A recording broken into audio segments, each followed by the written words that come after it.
A girl ran into the forest, barefoot, screaming for her life, but behind her, the red veil was already calling her name. Welcome to Tales by Steph, a home of interesting African stories. All across the small, dusty village, doors shut quietly. Mothers gathered their daughters close. Men locked their gates and turned off the lights, pretending not to hear the faint chants rising with the wind. Nobody wanted to attract attention, not when the cult of the Red Veil was choosing its bride. For over 60 years, the people of Ezyama had lived with that fear. Every 10 years, a young virgin girl was chosen to be offered to the gods to ensure peace, rain, and prosperity. They said the god of the Red River demanded a wife every decade. The chosen one would be taken at midnight and never seen again. This year, everyone knew who would be chosen. Her name was Chidinma. She was 17, tall, slender, with skin as smooth as fresh palm oil. Her eyes were large and bright, and her laughter was the kind that made even grumpy old men smile. Everyone admired her except the cult that saw her beauty as a sign. Her mother, Ngozi, worked as a local tailor. Her father, Obi, drove a keke in the nearby town. They were poor but content. They never thought their daughter's beauty would attract death. One hot afternoon, as Chidinma returned from the stream, she noticed something odd. Three elderly women dressed in red wrappers stood under the udala tree near her compound. They stared at her without smiling. One of them whispered something, and another nodded slowly. When Chidinma greeted them, they said nothing. Only The one river woman has spoke chosen. softly. The Prepare her. river has chosen. Prepare her. Then they walked away. That night, Ngozi locked all the doors and windows. Her hands shook as she prayed. God of heaven, not my daughter. Please, not my daughter. By morning, the entire village had heard the news. The priest of the cult, Nze Ikena, had confirmed it. Chidinma had been chosen by the river goddess herself.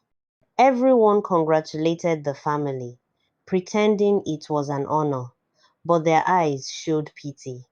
In Ezyama, the chosen girl was as good as dead. That evening, Chidinma sat alone under the mango tree behind her house. She could hear her parents arguing inside. Her mother wanted to run away to leave the village that same night. Her father said it was useless. You can't run from the red veil, he whispered. They'll find her anywhere. The gods always find their bride. Chidinma held her knees and began to cry. She didn't believe in the old gods. She believed in the God her mother prayed to every Sunday. But that night, she saw something that made her heart stop. As she stood up to go inside, she noticed a small red cloth tied around the tree trunk. On it was her name written in ashes. The wind blew softly, and the cloth began to move on its own as if it were breathing. Suddenly, she heard a whisper behind her. Run before they come. She turned sharply, but no one was there. Only the empty yard and the shadows stretching toward her. The next morning, strange things began happening in the house. The pot of soup on the stove started boiling by itself even though there was no fire. The mirror in her room cracked in the middle of the night. And everywhere Chidinma went, dogs barked and followed her like they saw something behind her. On the third day, Ngozi decided. We're leaving tonight, she whispered to her daughter. Pack only your clothes. We'll take the back road through Umuahia forest before dawn. But fate was already ahead of them. Around midnight, someone knocked gently on the door. 3 times. Obi opened it a little and froze. Standing outside were the women from before, the ones in red wrappers. Their eyes glowed faintly under the moonlight. One carried a clay pot, another held a long white feather, and the third had a folded red veil. "Bring out the chosen one," the oldest said. Ngozi knelt immediately, shaking. "Please, not my daughter. She's too young. Please, we'll offer something else." The old woman raised her hand. "The river does not change its choice." They pushed past Obi and entered the house. Chidinma screamed and ran into her room, but the door locked itself before she could touch it. A cold wind filled the house, and the candles went out. When the light came back, the women were gone. But the red veil was lying neatly on Chidinma's bed. On it, drops of fresh blood formed her name again. By dawn, everyone in the village had heard the story. The elders warned the family not to resist. "You'll bring death to the whole community," they said. But Chidinma had made up her mind. She wasn't going to die for a god she didn't believe in. That night, while her parents slept, she quietly slipped out with a small bag, wearing only a white gown. She ran into the forest path that led to the next village. The moon was full, the air thick with the smell of rain. She walked fast, whispering prayers, glancing back every few minutes. Then she heard the drums again, deep and distant. Gubum, gubum, gubum. Only this time the sound was moving closer. She started running. Her heart pounded, her breath sharp. She stumbled on a root and fell, scraping her knee. When she looked up, she saw red lights flickering between the trees like lanterns floating in mid-air. She crawled behind a tree, trying not to breathe too loud. The red lights grew brighter. Then she saw them, the three women again, walking slowly, chanting. But this time there were others behind them. Dozens of figures in red, faces covered, feet not touching the ground. They carried the veil. "Where are you, bride of the river?" one voice called. "Come willingly, and your death will be sweet." Chidinma covered her mouth to stop a scream. She could hear their feet rustling leaves nearby. Suddenly, something cold touched her shoulder. She turned and saw a woman's face behind her, upside down, hanging from a tree branch. The face smiled. "Found you." Chidinma screamed and ran. The forest exploded with whispers. Shadows chased her from every side. The trees seemed to bend, blocking her path. She burst into an open field, but what she saw made her freeze. In the middle of the field was a small red river glowing under the moonlight. The water bubbled even though it wasn't boiling. A strange mist floated above it, forming faint shapes, faces of girls crying, reaching out. Chidinma fell to her knees, trembling. She realized those were the past brides, the ones who never came back. "We tried to run too," one whispered. "The river never forgets." Before she could move, the cult appeared behind her. The priest himself stepped forward, Nze Ikenna, tall and dark, his eyes shining red under the hood. "You cannot escape what you were born for," he said. "The river saw your face before you were formed. Tonight, the goddess will take her bride." He lifted the red veil, and the cult began to chant. The air grew heavy. The ground trembled. The river started to swell like a whirlpool. Chidinma screamed and ran toward the bushes, but invisible hands grabbed her ankles and dragged her backward. "No, no!" she cried, clawing at the earth. The last thing she saw before darkness swallowed her was the veil falling gently over her face. Then silence. The next morning, the villagers found Chidinma's white gown floating by the river bank. There was no body, only the red veil tied to a stick beside it. For days, people mourned. Some said the river had taken her. Others whispered she had become part of the goddess's spirit world. But 1 week later, strange things began to happen again. At night, the river glowed red, and people heard singing, a soft, lonely voice calling from the water. Mama, I ran, but the river found me. The rain had been falling for 3 days. It wasn't ordinary rain, it was cold, angry, and endless, as if the sky itself was mourning. The villagers said the gods were cleansing the land after receiving their bride. But Chidinma's mother, Ngozi, didn't believe that. She hadn't eaten since the night her daughter vanished. Her eyes were swollen, her lips cracked. Every night she lit a candle beside Chidinma's bed and waited, whispering the same prayer over and over. My daughter, come home. Wherever you are, come home. On the fourth night, she heard someone knocking softly on the door. 3 times. At first, she thought it was her imagination, but then the knock came again, louder this time.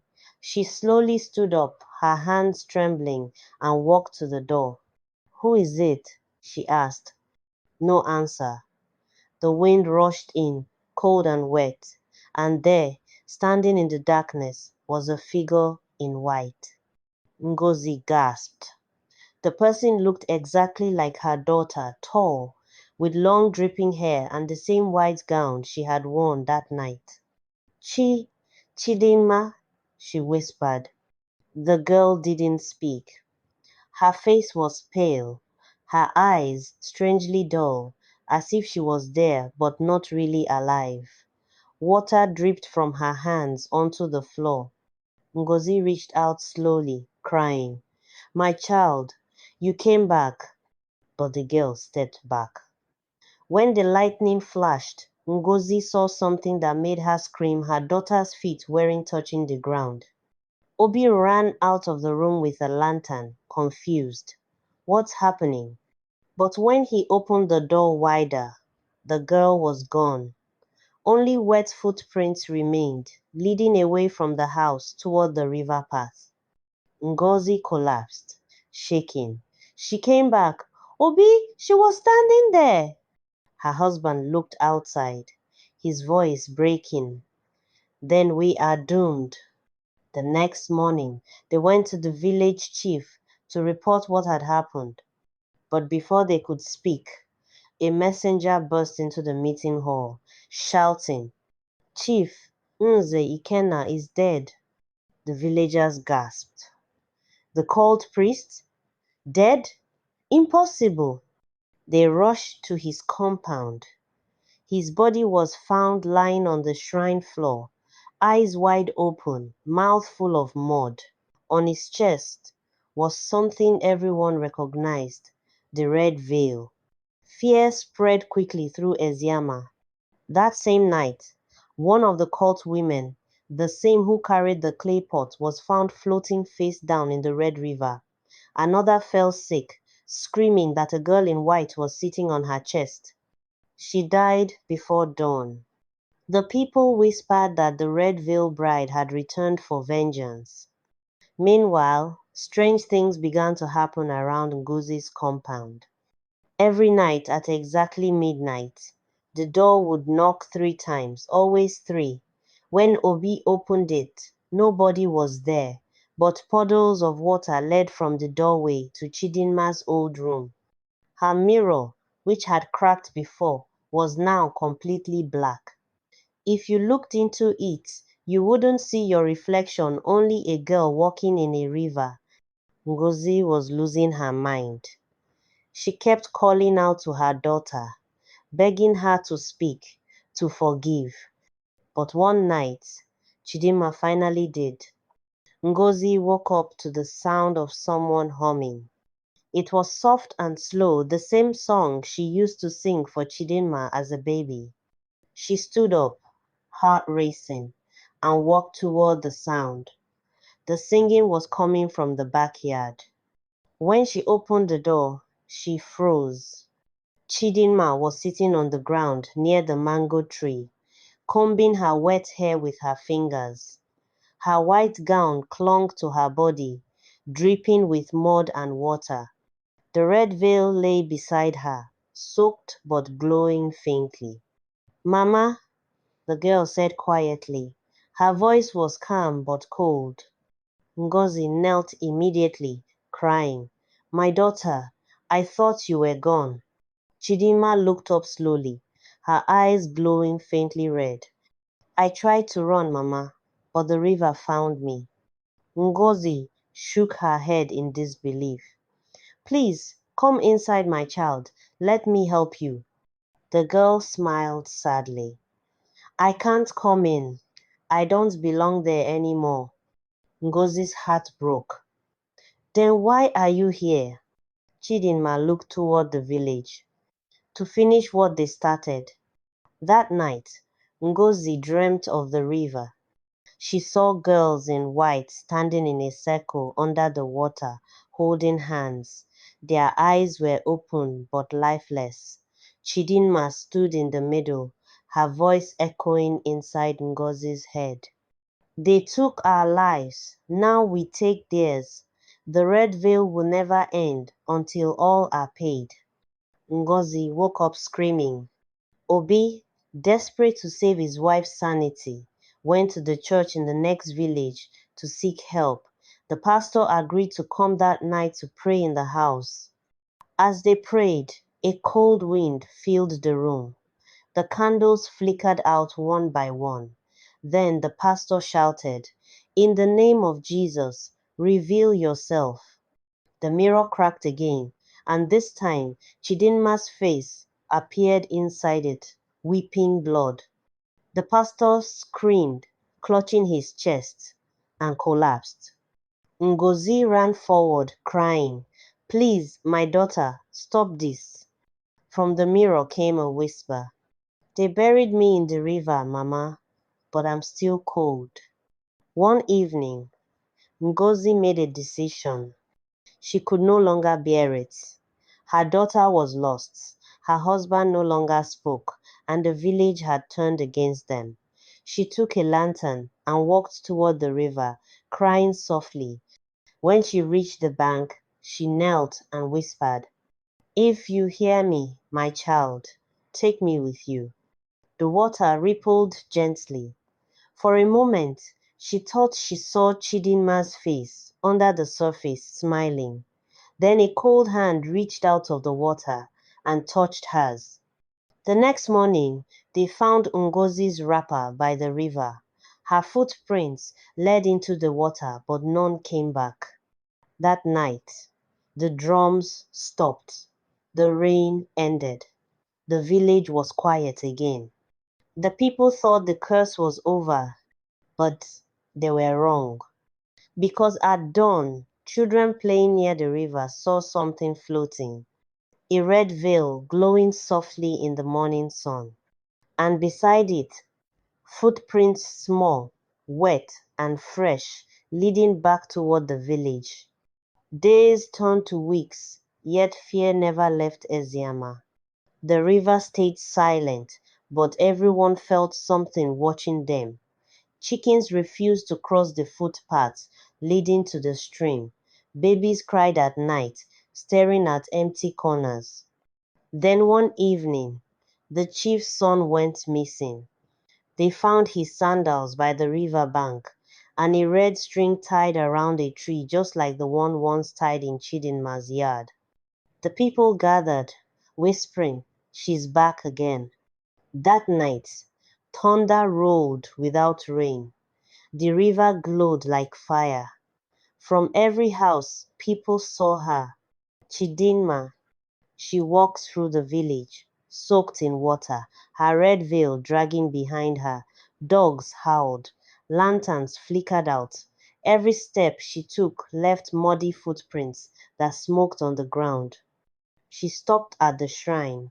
The remaining cult elders knelt, shaking. "Forgive us," one cried. "We only followed the goddess." Chidinma raised her hand. The veil floated from the ground, wrapping itself around their throats. One by one, the elders fell, choking without a sound. When the veil dropped, it was clean again, bright red, shining like blood under lightning. Obi, the only survivor from her family, ran to the church bell and rang it with all his strength. "Lord, have mercy!" he shouted. The villagers gathered, weeping, praying. But suddenly, the bell rope snapped and flung him backward. From the darkness, a soft voice answered him. "Mercy ended the night they offered me." The bell tower collapsed in flames. By dawn, Ezyama was empty. Houses stood open, pots still boiling, doors swinging in the wind. Crows perched on rooftops, cawing. The Red River had swallowed almost everything. And yet, travelers passing that road still say that on quiet nights they hear drums far away and a girl singing softly through the mist. "Mama, I ran, but the river found me." They say if you follow that voice, you'll see her standing on the water, wearing a red veil, smiling sadly. And if you answer her call, you'll vanish before morning. Moral lesson: no secret, blood oath stays buried. The sins the people refuse to face will always rise again, even if they must come wearing a red veil. Thanks for watching. Please subscribe, like and comment for more interesting stories.